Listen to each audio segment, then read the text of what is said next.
Rising star মেডিকোসের নতুন ভিডিওতে তোমাদের সবাইকে স্বাগত। তো আজকের আমরা আলোচনা করব কাট অফ নিয়ে ওবিসিদের রাউন্ড 3 এর জন্য। দেখো, যারা আনরিজার্ভ রয়েছে তাদের জন্য কিন্তু আমি আগেই ভিডিও বানিয়ে রেখেছি যে আনরিজার্ভদের কত কাট অফ যেতে পারে। তো তোমরা সেই ভিডিওটি চেক আউট করতে পারো, কিংবা আমি রিআপলোড করে দেবো। এবং এসসিদের কাট অফ কিন্তু নেক্সট 1 ঘন্টার মধ্যে, মানে এই ভিডিওটি পাবলিশ হওয়ার 1 থেকে 2 ঘন্টার মধ্যে কিন্তু পাবলিশ করে দেব। আমি এসসিদেরও কাট অফটা নিয়ে আলোচনা তোমাদের করে দেব। এবং ইডব্লিউএস এবং এসটিদের কাট অফের ভিডিও কিন্তু কাল চলে আসবে। চলো শুরু করা যাক রাউন্ড 3 এর কি কাট অফ হতে পারে ওবিসিদের। এই ভিডিওটা কিন্তু পুরো শেষ পর্যন্ত তোমরা দেখো। ওবিসি ক্যাটাগরি যারা স্টুডেন্ট রয়েছে, আমি প্রত্যেকটা স্টেপে কিন্তু আলোচনা করেছি কিভাবে কাট অফটা ওরকম গিয়ে দাঁড়াবে। তোমরা যদি ভিডিওটি পুরো না দেখো, তাহলে তোমরা সবসময় একটা চ্যানেল থেকে আরেকটা চ্যানেলে গিয়ে বারবার ভিডিও দেখতে থাকবে যে কত কাট অফ যেতে চলেছে। এই ভিডিওটি দেখার পরে তোমরা লজিক্যালি বুঝতে পারবে যে কাট অফ কতটা যেতে পারে। আমি তোমাদের এই ভিডিওতে দেখাবো যে কত কাট অফ গিয়েছে এই রাউন্ডে, কত কটা ভ্যাকেন্সি রয়েছে, এবং সাথে সাথে আগের বছরের ট্রেন্ড অনুসারে কোন কোন সালে কত করে ভ্যাকান্ট সিট ছিল রাউন্ড 3 তে, এবং এবছর সিট বাড়ার কারণে কি কি ভ্যাকেন্সি তৈরি হতে চলেছে।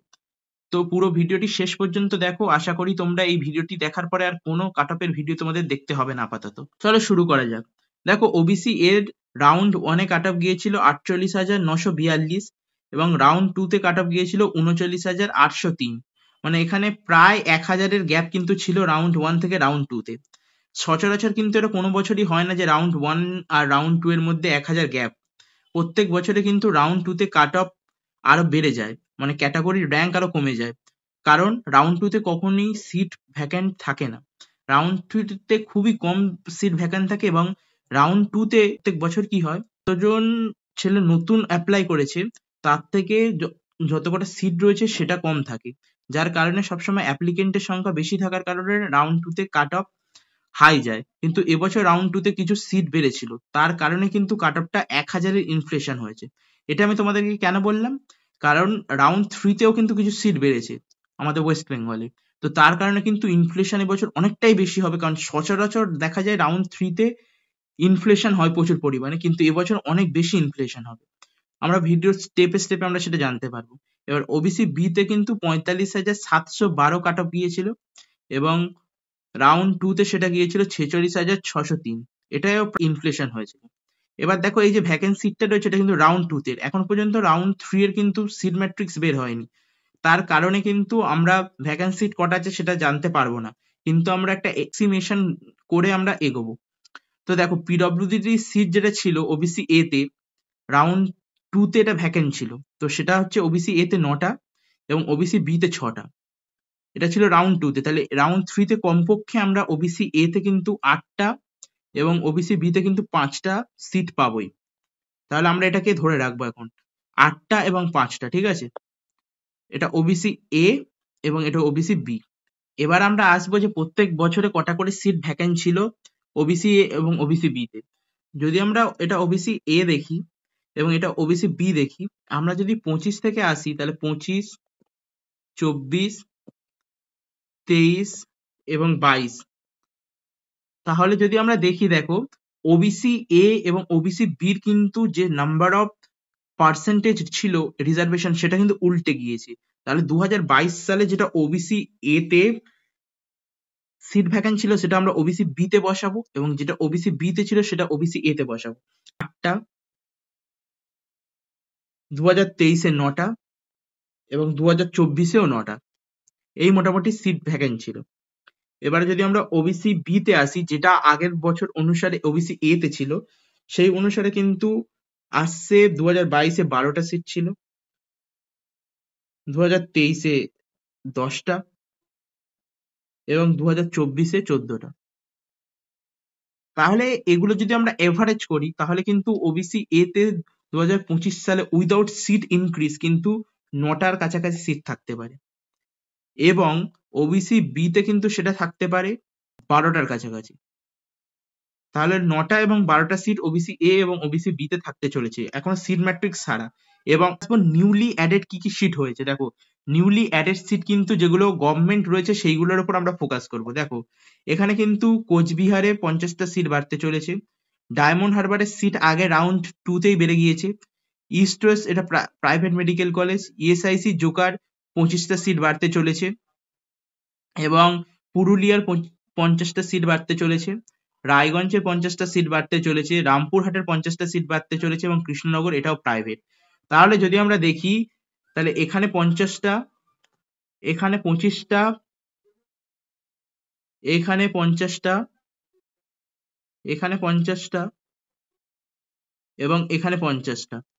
তাহলে যদি আমরা এগুলো সব যোগফল করি তাহলে আমাদের মোটামুটি দাঁড়াচ্ছে 1টা 2টো 3টে 4টে, মানে 4টে 50টা সিট, মানে 225টা সিট, প্রায় দাঁড়াচ্ছে 225টা সিট। তাহলে 225টা সিট কিন্তু ইনক্রিজ হয়েছে ওয়েস্ট বেঙ্গলে। এই 225টা সিটের মধ্যে কিন্তু 85% সিট আসবে স্টেট কোটার জন্য। আমাদের মেন অ্যানালাইসিস থাকবে 85% সিটের ওপর, কারণ 15% সিট অল ইন্ডিয়া কোটাতে চলে গিয়েছে। তো এই 25% সিটের ওপর বেসিস করে তো প্রায় 191টা সিট আসছে আমাদের ওয়েস্ট বেঙ্গলে। এবার এই 191টা সিটের মধ্যে ওবিসি এ স্টুডেন্টরা কিন্তু 10% রিজার্ভেশন পাচ্ছে এবং ওবিসি বি রা 7% রিজার্ভেশন পাচ্ছে। ওবিসি এ দের 10% রিজার্ভেশন ধরলে প্রায় 19টি সিট এবং ওবিসি বি 7% রিজার্ভেশন পেলে সেটা আসছে 13টা সিট। এবারে আমরা আগে পিডব্লিউডি সিট যেটা ধরেছিলাম 9টা, তাহলে ওবিসি এ তে 9টা পিডব্লিউডি সিট এবং ওবিসি বি তে 6টা পিডব্লিউডি সিট। ওবিসি এ তে 6টা পিডব্লিউডি সিট অ্যাড করলে আসছে 28টা সিট এবং ওবিসি বি তে আমরা 6টা সিট অ্যাড করলে আসছে 19টা সিট। তাহলে মোটামুটি ওবিসি এ তে 28টা মতো সিট থাকবে এবং ওবিসি বি তে 19টা থাকবে। এছাড়াও কিছু সিট থাকবে কিন্তু সেই সিটগুলো আমরা কনসিডারেশনে দিচ্ছি না। কেন দিচ্ছি না?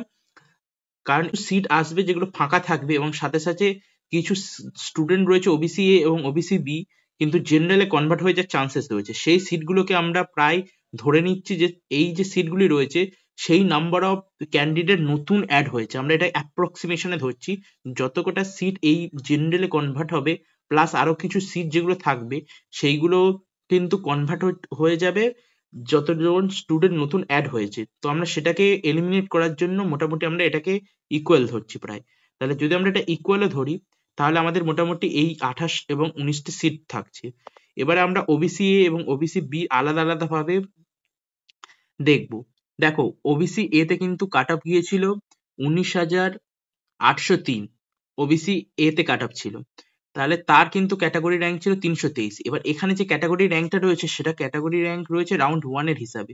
এবার আমরা রাউন্ড 1 এর কেন ক্যাটাগরি র্যাঙ্ক ধরলাম? কারণ রাউন্ড 2 এবং রাউন্ড 3 তে কিন্তু কিছু স্টুডেন্ট রয়েছে যারা চয়েস ফিলিং এ নো বসিয়েছে, মানে আপগ্রেডেশন করতে চায় না, তাদের নাম অটোমেটিক বাদ চলে গিয়েছে লিস্ট থেকে।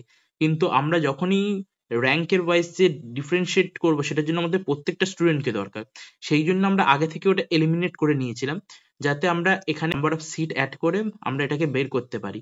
তাহলে এখানে 323 যার র্যাঙ্ক রয়েছে ক্যাটাগরি র্যাঙ্ক ওবিসি এতে, তার র্যাঙ্ক ছিল 39,803। এবারে আমাদের এখানে আমাদের সিট রয়েছে কটা? 28টা। তাহলে আমরা 323-এর সাথে যদি 28 যোগ করি তাহলে এটা প্রায় দাঁড়াচ্ছে আমাদের 323-এর সাথে 28 যোগ করলে দাঁড়াচ্ছে প্রায় 351। এর করসপন্ডিং যে অল ইন্ডিয়া র্যাঙ্ক এসেছে সেটা এসেছে 51,618। তাহলে আমরা ধরতে পারি প্রায় ওবিসি এর যেটা র্যাঙ্ক যেতে চলেছে মোটামুটি 51,500 পর্যন্ত কিন্তু স্টুডেন্টরা 100% সেফ রয়েছে। এবং এটা কিন্তু 51,500 বলে কি এটা 51,500-র কাছাকাছি যাবে সেটা নয়, এটা কিন্তু 52,000 পর্যন্ত যাওয়ার এক্সপেকটেশন রয়েছে। আমার মতে এটা 52,000-এর কাছাকাছি কিন্তু যাবে। এটা হয়ে গেল ওবিসি এর। এবার আমরা আসছি ওবিসি বি তে। ওবিসি বি তে যদি আমরা দেখি তাহলে আমাদের যেটা র্যাঙ্ক গিয়েছিল রাউন্ড 2 তে সেটা হচ্ছে 46,603 এবং এই 46,603 তে যে ক্যাটাগরি র্যাঙ্ক ছিল সেটা ছিল 245। এবার এখানে আমাদের সিট রয়েছে প্রায় 19টা। তাহলে আমাদের এখানে 19টা সিট রয়েছে। আমরা যদি 245 সাথে 19 যোগ করি তাহলে সেটা দাঁড়াচ্ছে 264। 264 যে ক্যাটাগরি র্যাঙ্ক দাঁড়াচ্ছে সেটা হচ্ছে 48,692। 48,692। যদি আমরা 48,692 দেখি তাহলে আমরা সেফ র্যাঙ্ক কি বলতে পারি? সেফ র্যাঙ্ক হচ্ছে 48,500, কিন্তু 100% সেফ। যারা 48,500-র কাছাকাছি রয়েছে তারা কিন্তু অবশ্যই 100% সেফ। এবং যদি আমরা ধরি যেটা কত পর্যন্ত যেতে পারে তাহলে আমরা এটা ধরতে পারি প্রায় 39,100 পর্যন্ত কিন্তু এটা যাওয়ার চান্সেস অনেকটাই রয়েছে। তাহলে আমরা যদি মোটামুটি সামারাইজ করি তাহলে ওবিসি বির ক্যাটাগরি র্যাঙ্ক যেটা যেতে চলেছে প্রায় 39,000-এর কাছাকাছি এবং ওবিসি এর যেতে চলেছে 52,000-এর কাছাকাছি। তাহলে 39 এবং 52,000 মোটামুটি র্যাঙ্ক যেতে চলেছে। আশা করি তোমরা বুঝতে পারলে। অবশ্যই ভিডিওটি ভালো লাগলে একটি লাইক দেবে এবং সাবস্ক্রাইব করবে। নতুন ভিডিওতে আমি তোমাদেরকে জানাবো যে কি কি কলেজ তোমাদের চুজ করা উচিত রাউন্ড 3 তে, কারণ এটা আলটিমেট কলেজের গাইড তোমাদেরকে আমি একটা দিয়ে দেবো।